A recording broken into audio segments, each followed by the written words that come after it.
asignaturas relacionadas con derechos fundamentales y actualmente también en materias relacionadas con aspectos internacionales y comerciales, ¿cierto? En la nueva universidad. Exactamente. Que es una nueva universidad privada la que estás trabajando allá en Buenos Aires. Y además que eres abogado del gobierno de la ciudad, que no es lo mismo que el gobierno de la provincia ni el gobierno nacional. No me adelantes el trabajo, ya vamos a hablar de eso también. Yo sé que sí. Bueno, sin más preámbulos, entonces recibamos con un aplauso y un gran abrazo a nuestro querido profesor Manuel Rodríguez Pizarro, en un gran esfuerzo que hemos hecho para que esté aquí presente. Damián, Muy bien. Muy bien, bueno, muchas gracias desde ya por la presentación. A ver, lo importante es tratar de aportar algo a la clase del profe y bueno, me invitó de nuevo y así que aquí estoy. Vamos a ver qué podemos aportar de positivo desde aquí. Aquí, sobre todo, mi intención no es reemplazar conocimientos, sino tal vez incorporar cosas nuevas. Voy a necesitar que si alguno o alguna tiene algo para decir, desde ya pero que levanten la mano y que hablen fuerte, porque recién al profe yo lo escuchaba un poco bajo, así que imagínense allá atrás al fondo de la ventana, no llego pero a escuchar ni por asomo. Así que espero que sea una clase dinámica, espero que la pasemos bien en este ratito y les digo un poquito de qué se va a tratar la clase. Tengo un PowerPoint más que nada para aquellos que están tal vez más acostumbrados a lo visual. Creo que les puede llegar a sumar entonces tal vez tener un poquitito de imagen para compartir. ¿Te parece bien entonces que lo comparta desde aquí, por Ulises? supuesto, adelante nomás. Perfecto, genial. Bueno, Tú tienes entonces, lo que les quería contar un poquito es sobre esta cuestión que hace al federalismo. Bien, federalismo y metemos acá la cuña del neofederalismo. Bien, que todo como lo nuevo y todo lo que se le agregó la palabra neo durante los años 90 y 2000, para nosotros fue como de alguna manera tratar de refundar algunos conceptos y por sobre todas las cosas tratar de resolver aquellas cosas que no se pudieron resolver con el ante-neo. Bien, entonces la neo algo, bien, es la intención de refundar algunos conceptos y tratar de lograrlo. Un poco esta clase es sobre descentralización y desconcentración territorial y funcional del poder, que creo que suma bien para lo que ustedes están viendo ahí en la clase y creo que es más o menos en la línea en la que veníamos charlando, ¿no, Ulises? Así es. Muy bien. Bueno, genial. Entonces, primero, ¿con qué nos encontramos nosotros cuando hablamos de federalismo? Bueno, esto más o menos el concepto es uniforme, no solamente en la región, sino también, no solamente en Argentina y en la región, sino también en todo el mundo, ¿no? Pero bueno, el federalismo llegó a un punto en la historia en el que se llegó a la región y toda la América Latina, regionalmente hablando, se encuentra con una figura vinculada con el federalismo. Bien, porque, bueno, porque las distintas unidades en las cuales se encontraban divididas los territorios, los países, le encontraron la vuelta para que, apoyando esa diversidad, podían de alguna manera, bueno, mejorar todo lo que tiene que ver con el no acallar voces, sino tal vez incorporar nuevas voces. Obviamente hay una gran preponderancia también de gobiernos unitarios o de gobiernos unitarios que en algún momento fueron victoriosos. Ustedes saben que la historia que se cuenta es la de los que ganaron. Entonces, aquellas victorias obtenidas por los unitarios o por los gobiernos unitarios, bueno, han permitido que los países unitarios sigan siendo unitarios y que los federales sigan siendo federales. Pero ¿qué pasa? En Argentina, por ejemplo, la historia nos coloca que hubo una guerra, una batalla muy importante que peleaban los unitarios contra los federales y el líder de los federalistas, de los federales, que era Juan Manuel de Rosas, era una persona que él era el líder de los federales, pero que tenía una forma, un lenguaje no verbal, por decirlo de alguna manera, bien, que conllevaba más una voz de un unitario, bien, de una concentración de poder, ¿no? Un poco más acentuada. Pero bueno, lo importante es que ganan los federalistas, ganan los federales, bien, y aparece el federalismo en Argentina. En América Latina pasaron situaciones bastante similares, sea porque había unidades muy fuertes, independentistas y demás, y también porque, bueno, del norte venía esta idea del federalismo, ¿no? O de esa forma de Estado federal que de alguna manera un poco promulgaban los países del norte. Entonces, América Latina fue en algún punto tomando como ciertos focos de federalismo. Hay países que no se reconocen enteramente como federales, bien, y que tienen unidades obviamente más pequeñas, que las llaman, no se llaman provincias o no se llaman estados, pero se llaman o municipios o cantones o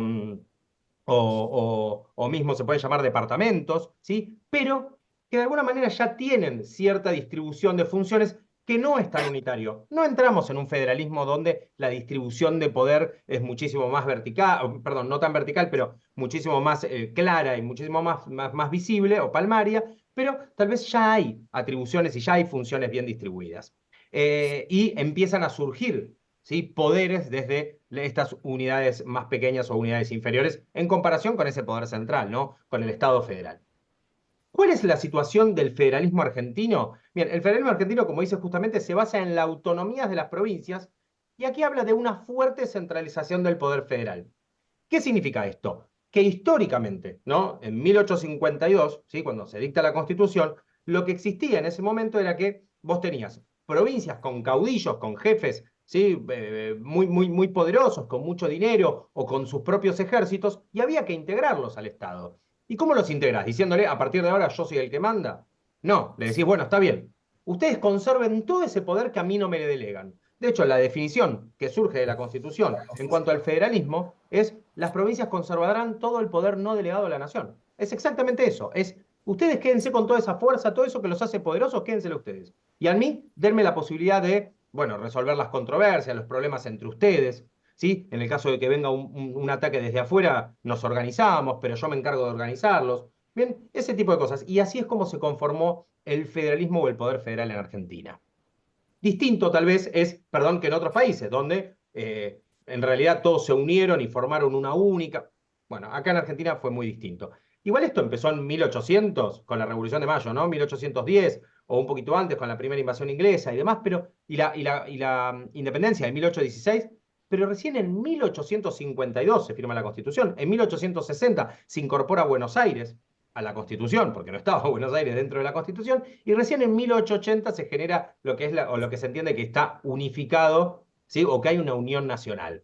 Bien, no deja de ser federalismo, pero recién ahí se entiende de qué estamos hablando como Argentina propiamente dicho, y no como virreinato de las provincias del Río de la Plata, no como un país bien gobernado por España, o de alguna manera no independiente del todo, o no autónomo. Bueno, recién, unos 70 años después que terminaron esas guerras internas, comenzamos a decir, bueno, esta es Argentina más o menos como la conocemos hoy.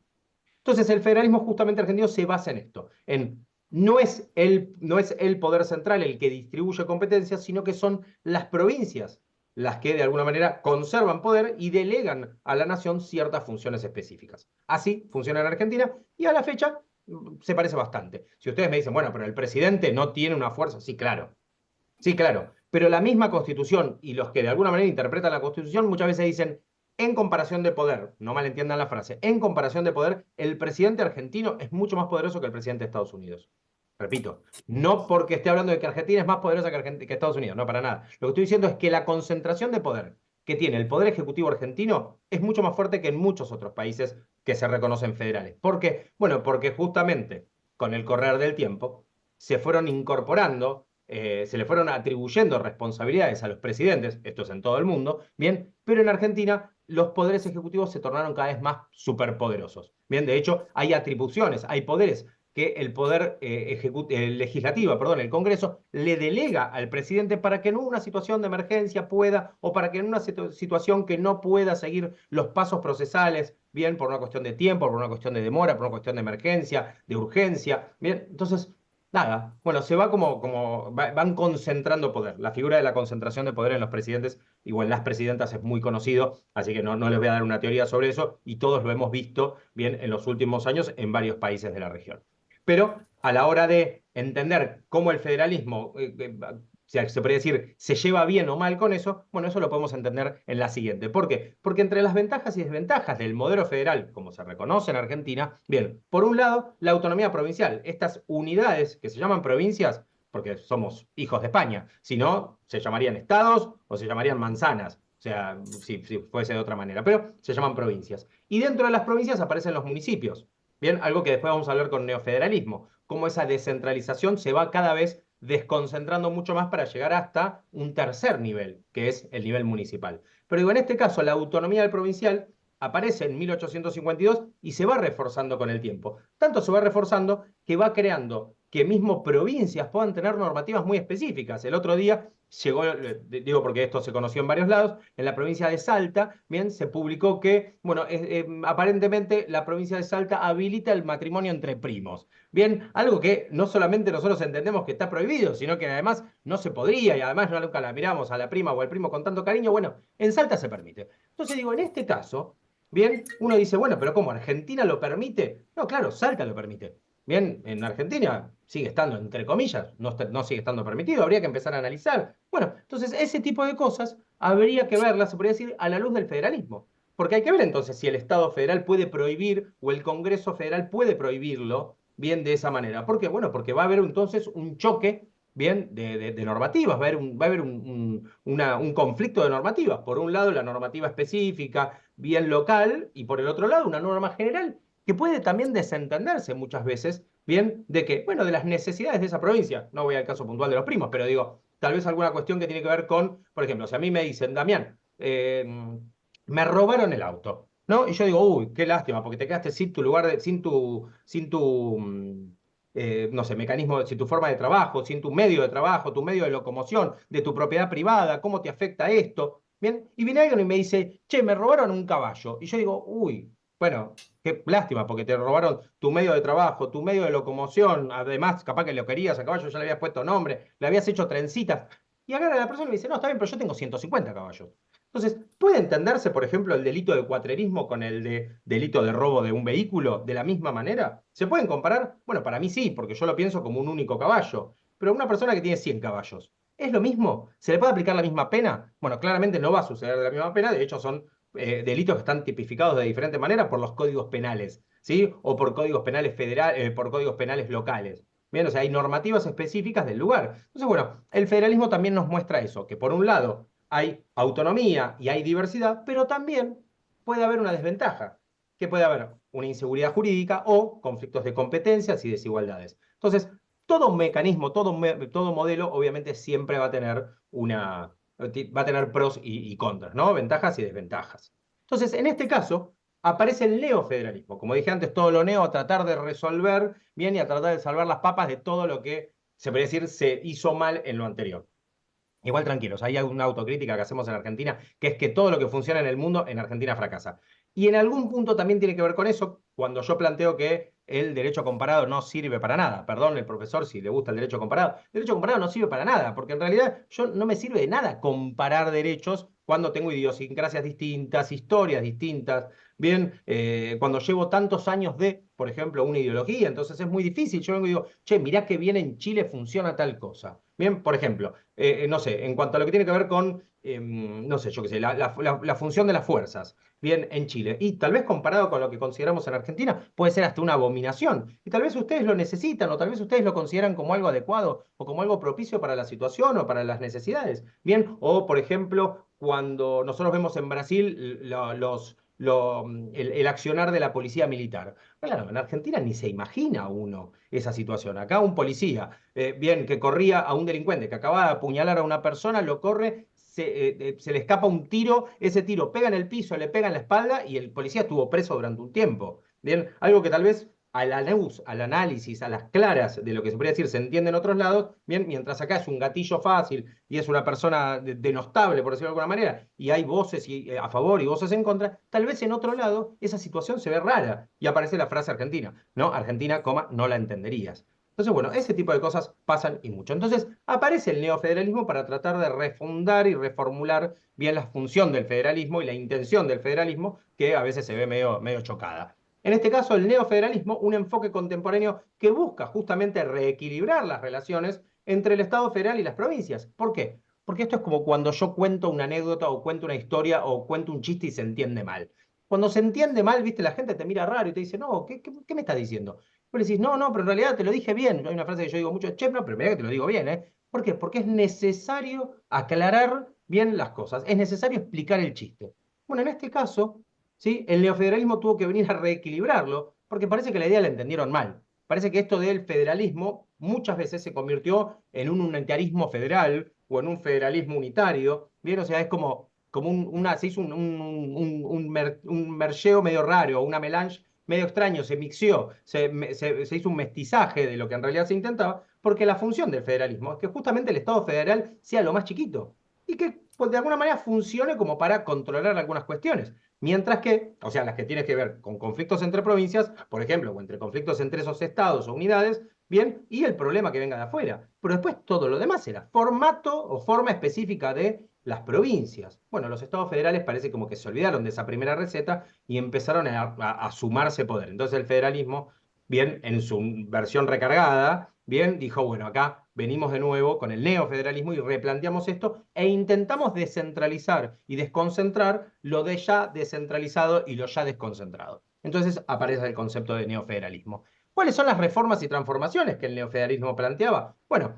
allá, como les dije antes, entre los 90 y los 2000, ¿sí? Capaz muchos de ustedes lo ven como algo anecdótico, y dicen, en algún momento hubo un 1900. Bueno, en este caso, ¿sí? Justamente lo que se intentaba era que los gobiernos sean cada vez más fuertes, que se genere un autogobierno, o sea, como diciendo, reforzar esta idea de las provincias incorporando cosas, bien, y justamente haya mayor delegación, y que la delegación de competencias, bien, sea muchísimo más clara, que en realidad la receta del federalismo es al revés, es que las provincias recuperen ese poder que habían delegado. Entonces, es reducir la delegación de competencias y que las provincias recuperen eso que dijeron que no iban a delegar y que de alguna manera, por algún motivo, terminaron delegando. Mayoría de las veces es por cuestiones presupuestarias. Después podemos analizar qué otros factores y qué otras cuestiones hay, ¿no? Pero digo, normalmente es una cuestión de presupuesto. El Estado federal conserva muchísimo más dinero y lo reparte a su manera. En Argentina, por ejemplo, existe la coparticipación federal. El Estado federal cobra impuestos y los reparte según un coeficiente que determina el Estado federal. Bien, entonces dice, bueno, la provincia de fulano me parece que tiene más necesidades, porque esto y por otro, entonces le doy tanto. Y tal vez no es ni la que más recauda, y capaz que es la que más necesita, pero es la que tiene menor densidad poblacional, o es la que tiene mayor pobreza, o es la que tiene menor, no sé, tiene más deserción escolar, o tiene esto, tiene lo otro. Entonces, bueno, ahí empieza otra discusión que tal vez la dejamos para otra clase. Pero entiéndase que el neofederalismo vino a tratar de justamente solucionar estas cosas. El tema es que, bueno, como también pasa en Argentina, que también pasa en otros países del mundo, ¿no? Desde ya, los cambios, bueno, son cambios que se hacen ahora, bien, y después hasta que se produce, hasta que se da el resultado que uno espera, bueno, tarda mucho, ¿no? Entonces es como el eco, ¿no? O sea, uno hace algo y sigue el eco sonando en el fondo, bien, hasta que deje de sonar. Entonces, bueno, en este caso hay que poner en práctica todo eso que el neofederalismo trajo, que repito, son soluciones. Pero bueno, si el federalismo estaba mal hecho, probablemente el neofederalismo también tenga algunas adolescencias, ¿no? Algunos dolores. ¿A qué nos referimos con esto de descentralización y desconcentración? Como para tomar un poco lo que me decía el profe. Descentralización, esto que es la transferencia de poderes, ¿sí? A entidades locales. Bien, y lo que es desconcentración es la redistribución interna de estas funciones. ¿Sí? O sea, no solamente es poder, que es un poco lo que hablábamos antes, sino también es funciones. ¿Sí? Es que se puedan llevar a cabo, que puedan encargarse de diferentes tareas, por decirlo de alguna manera, y que con ello se distribuya. ¿Por qué? Bueno, porque los gobiernos justamente asumieron funciones, ¿sí? Y los gobiernos provinciales asumieron en Argentina, por ejemplo, a través de lo que es la descentralización, por ejemplo, funciones en educación, en salud, ¿bien? Y efectivamente, las escuelas, si bien hay escuelas que se conocen hoy como escuelas nacionales, que dependen del Estado federal, ¿sí? Del Estado Nacional Argentino, la mayoría de las escuelas están a cargo de las provincias, o deberían estarlo, y que salen de su propio presupuesto. En Argentina, si hoy ven la tele y todo, van a ver que hay una discusión sobre las llamadas universidades nacionales. ¿Por qué? Porque en un acto de benevolencia de algunos gobiernos, algunos gobiernos y gobernantes del Estado federal, en Argentina, digo benevolencia en sentido en el sentido irónico, ¿no? De la palabra, porque no creo que sea benevolencia, pero digo, se crearon universidades nacionales a cargo del Estado federal, pero ubicadas ¿dónde? Bueno, ubicadas en distintos lugares, bien, que no están y que no son, por ejemplo, del Estado federal, por ejemplo, en la provincia de Buenos Aires, ¿sí? Entonces, la Universidad Nacional de La Matanza, la Universidad Nacional de Lomas de Zamora. Entonces, al ser universidades nacionales, dependen del presupuesto de la nación, dependen del presupuesto del Estado federal, no del de la provincia. Entonces, Damián, ¿puedo hacer un paréntesis con lo que estás diciendo? ¿Qué sí, pasa con situación de Córdoba y por qué la Universidad de Buenos Aires no tiene el estatus nacional?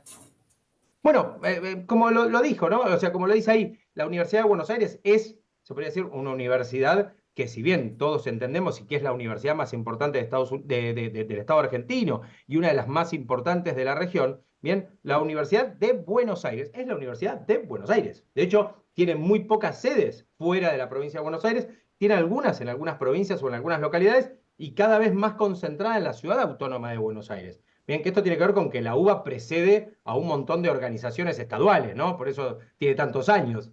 Pero digo, hoy lo que nosotros, la problemática que tenemos es que la Universidad de Buenos Aires, al igual que todas las universidades nacionales del país, tienen, se podría decir, tienen una gran parte de su presupuesto, y si no la totalidad, dependientes del Estado federal, del Estado nacional.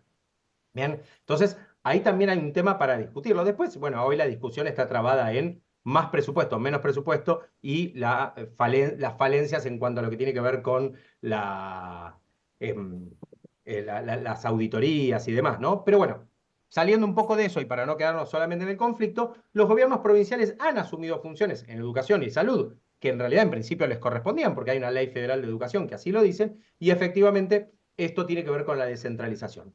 ¿Qué es lo que tiene que ver con la desconcentración? Bueno, la desconcentración administrativa en áreas como, por ejemplo, salud, educación y seguridad, eso también fue generándose. Por ejemplo, se crearon policías locales, ¿sí? Y después, a su vez, hay policías municipales, que después eso se tiró hacia atrás, o sea, estuvo durante unos años y volvió otra vez a las provinciales, porque, bueno, no solamente eran extremadamente costosas, sino que además no resolvían el problema de base, porque vos lo que tenías era una gran concentración de poder en los jefes policiales, bien, y ello obviamente generaba muchísima corrupción.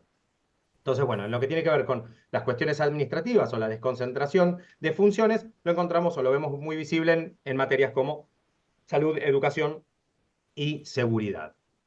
Y acá un juego que le gustó al profe, que lo hicimos hace un tiempo, ya no me acuerdo, pero me acuerdo que fue bastante entretenido, donde yo le dije, bueno, la Ciudad Autónoma de Buenos Aires es como el Vaticano.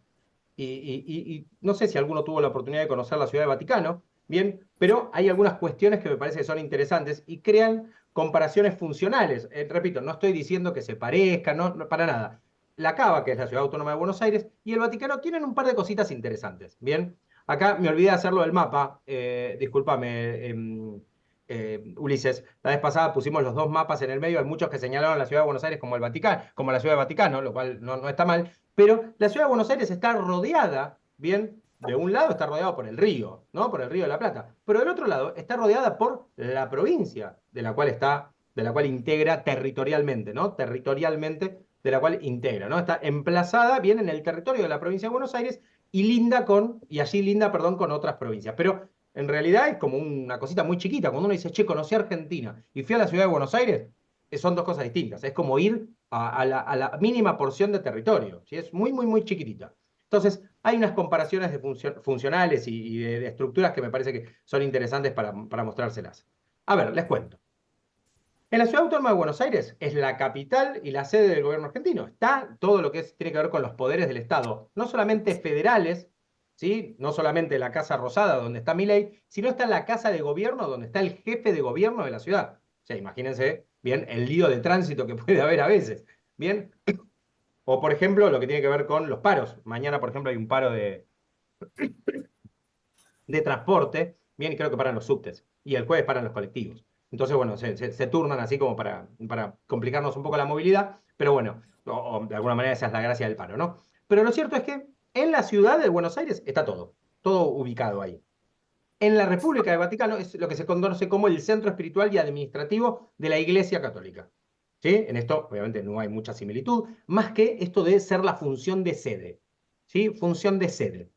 En cuanto a lo que tiene el poder de policía, la Ciudad Autónoma de Buenos Aires, a partir de la reforma del 94, de la Constitución y la creación de la Constitución de la Ciudad de Buenos Aires deja de ser municipalidad, deja de ser un municipio para convertirse en la ciudad autónoma, ¿no? Dime de qué alardeas y te diré qué careces, pero digo, Ciudad Autónoma de Buenos Aires, bien, pasa a ser autónoma, por consiguiente, tiene su poder de policía, por decirlo de alguna manera, para generarlo, y tiene su función policíaca, y se crea a través de la Constitución de la Ciudad de Buenos Aires, que hasta ese momento era una simple carta orgánica, bien, y empezó a tener una constitución. Entonces, tiene su propia policía, la policía de la ciudad, para mantener el orden público y el cuidado, ¿no?, de toda la ciudad y de todos los ciudadanos de la ciudad.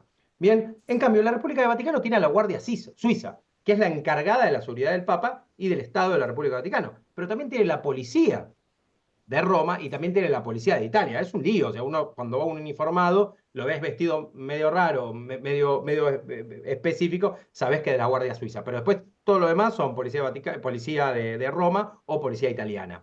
Bien, después lo que tiene que ver con la independencia. La independencia tiene que ver justamente con la autonomía en gestión y administración, como les decía antes, desde su refundación, entre comillas, de la Ciudad Autónoma de Buenos Aires, bien, y cómo de alguna manera va formando parte, no solamente de la Ciudad de Buenos Aires en cuanto a ser la capital del país, sino también forma parte territorialmente de la provincia de Buenos Aires, o sea, no es una provincia, pero tiene, sí, es como una provincia y es tratada como una provincia. Bien, cuando se dice, se acercaron los gobernadores de las provincias y el jefe de gobierno de la Ciudad de Buenos Aires, es como que seguimos separándola a la Ciudad de Buenos Aires, ¿sí?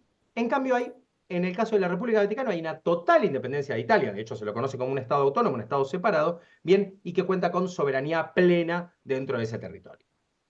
Y en cuanto a la relación con la ciudad principal, acá me faltó agregar lo de la provincia de Buenos Aires, pero digo, es parte integral de la Argentina, ¿sí? Tiene autonomía administrativa, ¿sí? Tiene autonomía administrativa de parte de la provincia de Buenos Aires. La provincia de Buenos Aires tiene hasta su propio gobierno. Bien, en pandemia, por ejemplo, se había liberado, en uno podía circular, en el otro no. O sea, digo, se entiende que hay diferencias. En la ciudad, en la provincia de Buenos Aires, que es acá 10, 15 cuadras, ¿sí? Los alumnos durante la primaria estudian 6 años y 6 años de secundario. En Capital estudian 7 años y 5. O sea, imagínense, esto es un poco volviendo a las desventajas que les contaba antes, bien, en cuanto a las desventajas del federalismo, bien, conflictos de competencias y desigualdades. Esto es un conflicto de competencias. Yo cruzo la calle, tengo otra cosa. De hecho, la Ciudad de Buenos Aires no suscribió a la legislación sobre alcohol cero. Por consiguiente, yo tomo una copa de vino en la provincia de Buenos Aires y cruzo Capital y estoy incumpliendo con la norma. O sea, para que se entienda un poco la dificultad que eso también genera. Bien, es como también en una época se hacía el cambio de horario, que nosotros con Chile tenemos a veces, que ustedes agregan una hora. Bueno, una vez hay provincias que lo han cambiado, por ejemplo Mendoza, que es la provincia más cercana a Chile, o San Luis, cambiaron el horario, entonces en todo el país había un horario, menos en 2 o 3 provincias que había otro. Bueno, siempre hay alguna cuestión así. En cambio, en la República del Vaticano, rodeada por la ciudad, rodeado por Roma, bien, y justamente con autonomía total respecto de Italia. Bien, este es el mismo caso de lo que hablábamos antes. Bien, forma parte integral de Argentina, rodeada por la provincia de Buenos Aires, pero con autonomía administrativa. Y en este caso, rodeado por Roma, pero con autonomía total de Italia, porque es un estado aparte. Bien, wow, bueno, creo que terminé. No sé si alguno tiene alguna duda o alguna consulta. Ahí tienen un poco mi info. Abramos el espacio entonces para recibir preguntas, consultas, comentarios, quizás tratar de compararlo con la situación chilena, la desconcentración, la descentralización, conforme al tratamiento de nuestra ley de base, de la Constitución. Acá hay una pregunta, Damián. Dale. Póngase de pie mejor para que pueda. Póngase de pie para que pueda. A ver si puedo escuchar mejor. Sí, sí, porque si no, no los escucho del fondo. Acomodamos. La pregunta es que existe alguna brecha respecto a la seguridad o respecto a la remuneración que tienen los policías allá, ya que tengo entendido que tienen policías también dependiendo de la provincia, de Río Negro, Buenos Aires, todo eso, y quizás existe algún tipo de brecha, porque por ejemplo aquí en Chile existe un sistema bastante amplio y bastante fuerte respecto a lo que es la Fuerza Armada, las policías y todo eso. Entonces, como saber más o menos cómo es la brecha en cuanto a las personas que son policías y cómo algunas no son reconocidas tanto nacionalmente, sino simplemente en su provincia. Eso, como en cuanto a la organización. Gracias. A ver, trato de tomar tu pregunta y aprovecho también para retomar algún punto. Perdón, el nombre de la joven. Francisca. Francisca. Bueno, Francisca, muchas gracias por la pregunta. A ver, lo cierto es que en acá hay una especie de currículum, le dicen currículum oculto a esto. Lo aprendemos nosotros cuando estudiamos en la UBA, por ejemplo, que dicen, la UBA te da un currículum oculto, que es, no solamente vos aprendés la materia que estás estudiando, sino también aprendés todo eso que está alrededor de la materia, todo eso que podrías haber aprendido bien en años y años, bien, y que tal vez en algunos casos te ha mandado a terapia, pero que después cuando salís a la vida, cuando salís al mundo exterior, al mundo laboral, te encontrás con que en realidad aprendiste mucho más de lo que creías. Bien, por ejemplo, no sé, hacer un trámite. Cuando yo salí, recibido de abogado y habiendo tenido que haber tramitado un montón de cosas en la UBA, cuando llegué a, por ejemplo, no sé, a tribunales y el secretario o la persona que estaba en mesa de entradas me dijo, espérame 5 minutos, y pasaron 45 minutos, yo no me quejé. ¿Por qué? Porque me enseñaron a esperar en mi casa, probablemente. Pero digo, porque me enseñaron a esperar, no, no tanto por eso, sino porque en la UBA siempre las cosas eran así. O sea, vos ibas y le decías, disculpe, sí, sí, dame un segundito que voy al baño y vuelvo. Y vos volvías y veías que la persona volvía con ropa nueva, que no sé, que se había bañado. Entonces vos decías, qué raro, me dijo 5 minutos que iba al baño y tardaba un montón. Bueno, uno aprende ese tipo de cosas. Aprende un sentido de ubicación. El edificio de la Facultad de Derecho de la U es enorme, entonces ahora es como que uno tiene como una brújula mental, viene con un currículum oculto. Entonces, en este caso, tomando un poco la pregunta de Francisca, digo, uno cuando va, por ejemplo, a otras provincias, ¿no? Va sabiendo también que hay ciertas normas locales que uno tiene que conocer. Bien, si bien el derecho se presume conocido por todos y nadie puede alegar su propia torpeza o desconocimiento, esto lo sabemos todos y en cualquier lugar del mundo. Pero ¿qué pasa? Particularmente en Argentina, al existir estas desigualdades o estas diferencias, bien, o estas, hasta les diría a veces, incongruencias, por ejemplo, no sé, si vas por la provincia de Córdoba, tenés que usar las luces prendidas, bien, o sea, ¿por qué? Porque hay una normativa local que dice que si vos salís a una ruta o a una, tenés que estar con las luces bajas encendidas, bien, y si te paran, te ponen una multa. En cambio acá, bueno, te dice, te para el policía y te dice, che, prende las luces. Eso, por ejemplo, en Córdoba es así, y yo en Córdoba me olvidé y salí a la ruta y me puse una multa. Bien, entonces uno conoce más o menos ciertas cuestiones, bien, que son propias de cada lugar y que efectivamente sabe cómo funcionan en tal lado. Che, por ejemplo, muchas veces a los argentinos nos dicen, che, cuando vas a Brasil, ojo, porque con la policía de allá no se jode, ¿eh? Viste que en Argentina uno... ¿Cómo, perdón? No, Ah, nada. No vieron que te- uno cuando agarra y dice, por ejemplo, no, bueno, con la policía de allá, viste, que no se puede joder porque, viste, que son, enseguida te ponen el arma, te lo muestran. Acá en Argentina el policía tiene el arma descargada, apuntando hacia abajo. O sea, es como que uno va entendiendo, ¿sí? La idiosincrasia, va entendiendo un poco cómo responde a cada cosa. Bien, cuando yo fui a conocer Chile, lo mismo. Me dijeron, che, cuidado, porque los policías de allá, mirá que no son como los de acá, que vos le tirás un chiste, le decís cómo andás gordo. No pasa nada. Bien, acá ¿entendés? Bueno, está todo bien, no pasa nada. Acá, viste, voy yo, me para el policía, me dice, che, capo, tenés la luz perdóname. Listo, zas. O le decís, che, mirá, ¿querés una factura? Y le das una media luna. Y bueno, ya está todo bien. Bien, no digo en todos lados, no digo con todos, no digo con todos. Pero, digo, hay como esa cosa donde, ¿por qué? Porque también en Argentina nosotros tenemos una historia particularmente, bien, donde durante la dictadura militar, ¿sí? Hubo muchas personas después de la dictadura militar que derivaron o devinieron en policías. La policía de la dictadura militar era muy heavy, muy fuerte, muy desprovista de debidos procesos, y esa misma policía después devino en lo que vos te encontrabas en la puerta o en la esquina de tu casa. Entonces, se inició un proceso cultural que en algunos casos hasta se convirtió se fue para el otro lado, por decir comúnmente, y muchas veces tal vez la policía ha perdido hasta el poder que tiene mismo para ejercer su tarea. Por eso también a veces se dice que el policía no cumple con su deber, porque muchas veces no puede o no se anima a cumplir con su deber en Argentina. ¿Bien? Y eso también es algo que hay que decirlo, que a veces los policías tienen hasta miedo de actuar. ¿Bien? Entonces, por ejemplo, la ciudad de Buenos Aires implementó la utilización de pistolas Taser, que durante mucho tiempo estuvieron prohibidas, porque se le veía como una forma de castigo y demás. Entonces, la ciudad de Buenos Aires incorporó las Taser, por ejemplo, para poder utilizarlas, porque si no, el arma de fuego no lo pueden usar. ¿Por qué? Porque hay un proceso del proceso que la persona tiene que estar, le digo, uno tal vez se entera por las noticias, yo no hago mucho derecho penal, pero conozco por lo que veo en la tele, bien, o en las redes y demás, que hay mucho policía investigado, bien, por exceso o abuso de fuerza. ¿Pero por qué? Bueno, porque encontró al delincuente que estaba robando y para interrumpir el accionar, por ejemplo, del robo o del hurto, utilizó el arma. ¿Bien? Y se ve que hay una desproporción entre el bien dañado y el bien que se intentaba proteger y el uso de la fuerza, por consiguiente ese policía termina siendo culpable, por ejemplo, por uso desmedido. Mismo si una persona te entra a robar a tu casa, suelen ser cosas bastante complejas. Entonces, lo cierto es que en Argentina todo eso se hizo bien, se hizo carne, bien, y hoy por hoy nosotros tenemos que actuar de cierta u otra manera. Igual todo esto varía muchísimo porque Argentina, al igual que Chile, es un país muy estirado, ¿no? Me refiero geográficamente, entonces tal vez lo que sucede en la Ciudad Autónoma de Buenos Aires no es lo mismo que sucede en Tierra del Fuego o en Patagonia, Argentina, y mucho menos en el norte, o sea, se manejan muy distintos. Así que, pero normalmente en Argentina comúnmente se entiende de este modo, pero digo, puede variar de norte a sur, desde ya. Bien, gracias, Damián. Por favor. Otra pregunta, chiquillos, consultas, aprovechen. Franco. Dale. Respecto de la uva, ¿me escucha bien? Sí, creo que sí. Ya, bueno. Sé que el gobierno nacional entonces está fiscalizando las universidades nacionales.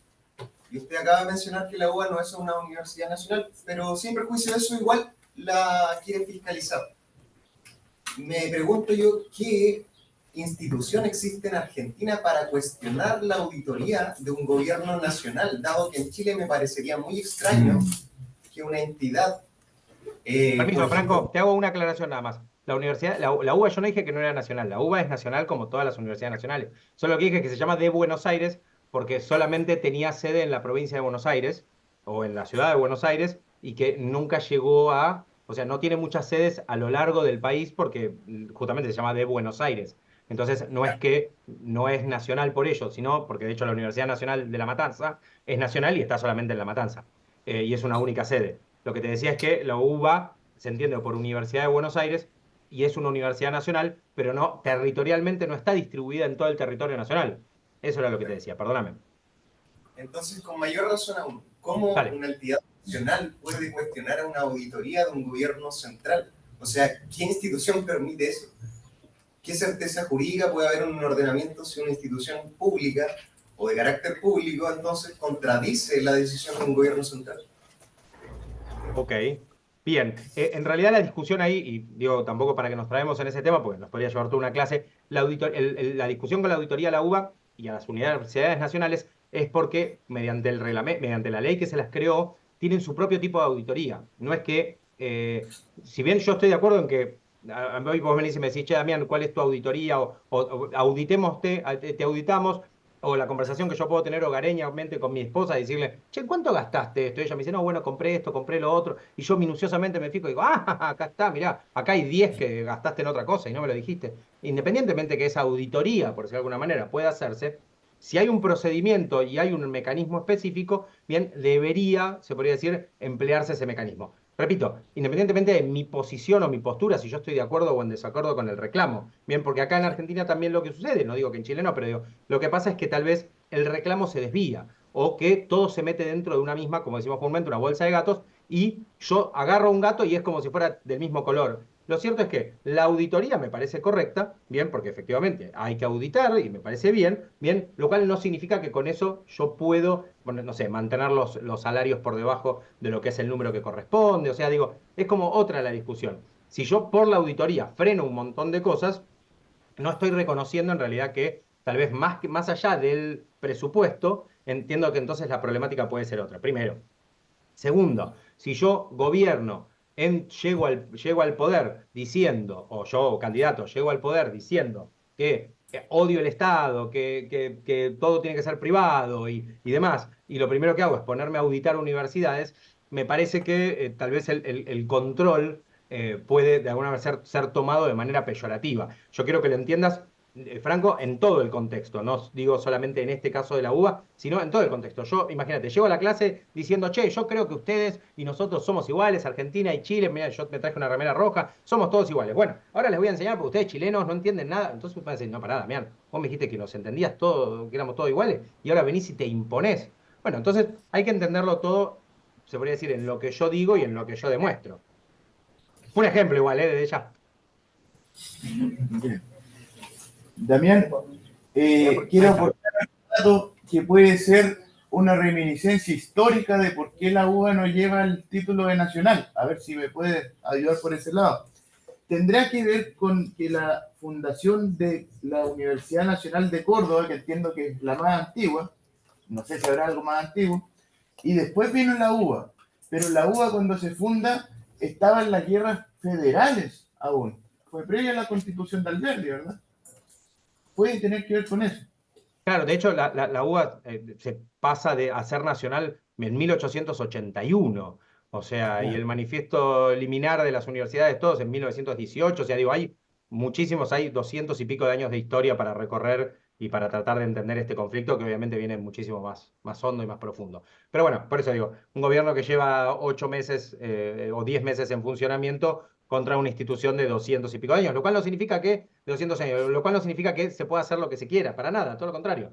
Hay que revisar, hay que investigar, todo, pero también es una realidad que si hay algunas cosas que no cierran, hay que acomodarlas. Pero nada, repito, es una discusión enorme y repito, yo no tengo una posición tomada. De hecho, hoy por hoy tengo que trabajar en universidades nacionales como en universidades privadas para poder nada, llevar el pan a casa como tantos otros. Así que nada, seguimos laburando. Sí. Damián, otra consulta tomando Dale. lo mismo de...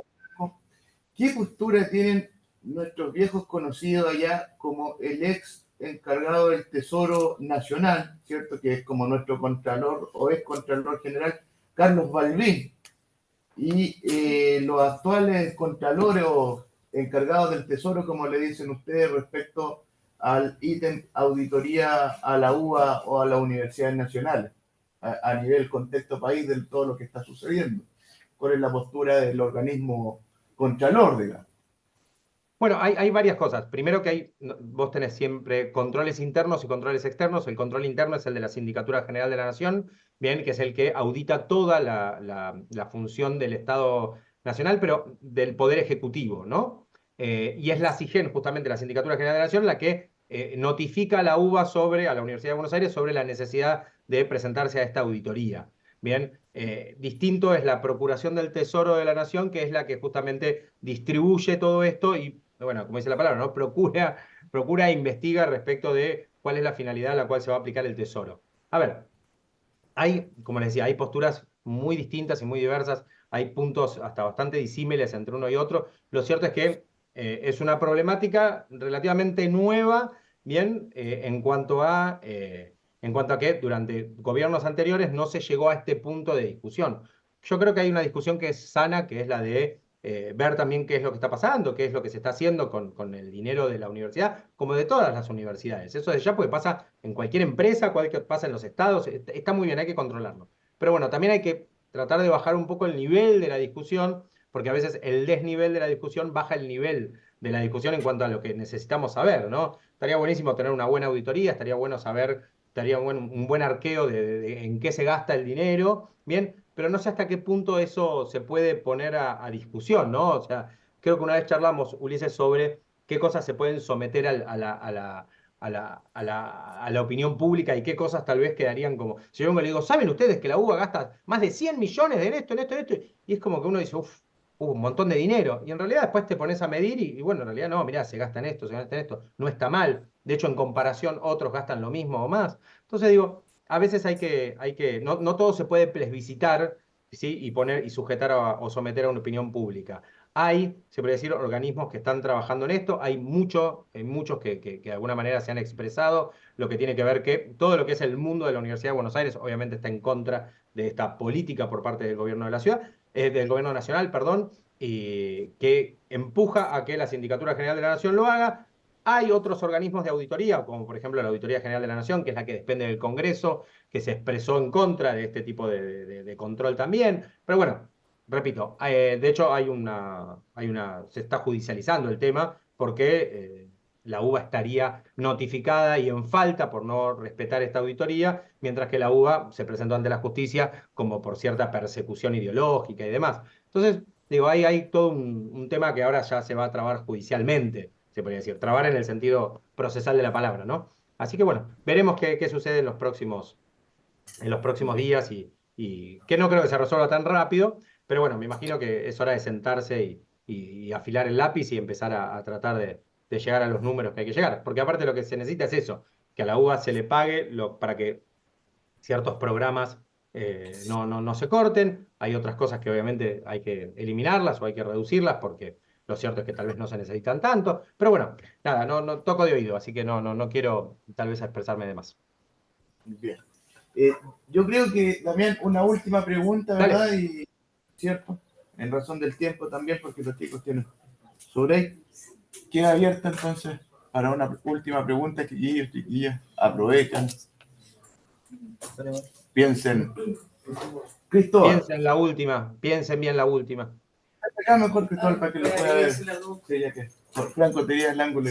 Bueno, yo llegué un poco tarde, pero más que nada preguntarte si respecto de los procesos de descentralización en el federalismo argentino, más allá de la descentralización administrativa, si es que ha habido algún tipo de proceso de descentralización política, ya sea desde el nivel central o desde las propias provincias. Yo he visto un poco, por ejemplo, el caso de la provincia de Neuquén, que no lo he investigado bien a profundidad, pero sí he visto que se pronuncia respecto a cómo la propia provincia llevó a cabo un proceso de politización. Bien. Sí, ¿tu nombre, perdón, me dijiste? Cristóbal. Cristóbal, ¿sabes qué? Sí, efectivamente estuvimos hablando sobre eso en cuanto a lo que era la descentralización y en cómo se fueron incorporando no solamente las provincias, sino también se fue descentralizando aún más en lo que es la función de los municipios, ¿bien? Y hasta políticamente hablando. ¿Por qué? Bueno, porque efectivamente este conjunto de medidas, ¿sí? Que se fueron reformando a través de mismos sistemas electorales y las constituciones de las provincias y demás, fueron garantizando que cada vez más funciones y más recursos estatales pasen desde el nivel central, ¿sí? Hacia el no central, por decirlo de alguna manera, ¿no? De la descentralización propiamente dicha. Pasen a las provincias y a su vez las provincias lo puedan delegar en los municipios. ¿Bien? O sea, hay, por ejemplo, hoy la ciudad de Buenos Aires, que no es una provincia literalmente, pero bueno, tiene su formato muy similar a una provincia, tiene unidades más pequeñas que se llaman comunas, ¿sí? Que incluyen 2 o 3 barrios o 4 en algunos casos, bien, donde en esas comunas se organizan, ¿sí? No solamente reuniones y demás, sino que también tiene su poder ejecutivo y su poder deliberativo y legislativo, bien. Entonces, cómo esa descentralización va intentando garantizar, se podría decir, hasta mismo la democracia. Yo hice un trabajo en el año 2013, 2014, si no me equivoco, que se llamaba el Estado federal como garantía del derecho constitucional o algo así. Y es cómo el federalismo se convirtió en algún momento en una herramienta, al menos en Argentina, en una herramienta básica de la democracia como y de la Constitución. ¿Sí? Como la Constitución tal vez habla de la forma de gobierno, casi como decir, bueno, así es como distribuimos el poder. Y yo a través de ese trabajo del federalismo, lo que digo es, el Estado federal es más que distribuir el poder. ¿Sí? Porque no solamente te posiciona a un presidente, que ya estamos hablando de algo políticamente, sino que también te enseña o te indica, por ejemplo, que hay personas que prefieren vivir en una provincia que en otra, además de querer vivir en un país o en otro, ¿no? Algunos de nosotros decir, bueno, che, día de mañana yo me puedo ir a vivir a Argentina o a Estados Unidos o a España o a Rusia, ¿bien? Pero acá en Argentina muchas veces decir, no, bueno, yo me quiero ir a vivir a otra provincia porque en esta provincia no solamente puede haber, no sé, más empleo o más seguridad, pero sino también porque puede haber, por ejemplo, incentivos a lo que tiene que ver con la producción de ciertos bienes o ciertos servicios. Por ejemplo, la provincia de San Luis en su momento tenía una gran fuerte política de incentivo, por ejemplo, a todo lo que tiene que ver con lo cinematográfico. Entonces, si vos estabas en ese mercado, te convenía irte a la provincia de San Luis. Entonces, digo, ese tipo de cosas mostraron que la descentralización, bien, y la de sacar, se podría decir, no solamente del Estado federal o del Estado central al no central, que sería la provincia, sino a un tercer nivel, también generaba, se podría decir, una mayor descentralización. Y yo creo que es un poco por ahí. Creo que cuanto más descentralizado y más desconcentrado, perdón, es el poder, yo creo que favorece a que las personas puedan cada vez tomar más decisiones. Después, bueno, queda en la posibilidad de cada uno o en la decisión de cada uno de ir y participar de este tipo de foros y demás. Pero digo, por ejemplo, en la ciudad de Buenos Aires los hay. Y la posibilidad de acercarse, se puede decir, a la comuna y a dialogar directamente con personas que son clave y de interés en la parte de las decisiones, también está. Y eso yo creo que también está muy bueno. De hecho, hoy por hoy nosotros votamos, a la hora de votar, votamos presidente, por ejemplo, en la ciudad, ¿no? Presidente, jefe de gobierno, legisladores nacionales, legisladores por la ciudad y después legisladores en la legislatura de la ciudad y después también comuneros. sea, hay mucha representación y mucha representatividad. Obviamente es un Estado bastante grande, ¿no? Si contaban la cantidad de personas que el Estado mantiene, digo, ¿no? Si queremos analizar en cuanto a lo presupuestario, pero cada vez hay mayor descentralización y cada vez eso garantiza la mayor participación de la gente. Así que me parece que por ese lado la descentralización creo que está en un buen nivel. Capaz que después existirá una nueva descentralización más, yo qué sé. Otro nivel más. Bien. Gracias. Damián, chiquillos, Sí. despidamos. Muchas gracias a ustedes, desde ya. Muchas gracias. Un gran abrazo, como siempre. Muchas gracias, amigos. Hablamos en un ratito. Dale. Todo el cariño, mucho agradecimiento. Que estés bien. Chao, chao. Nos vemos. Chao, chao.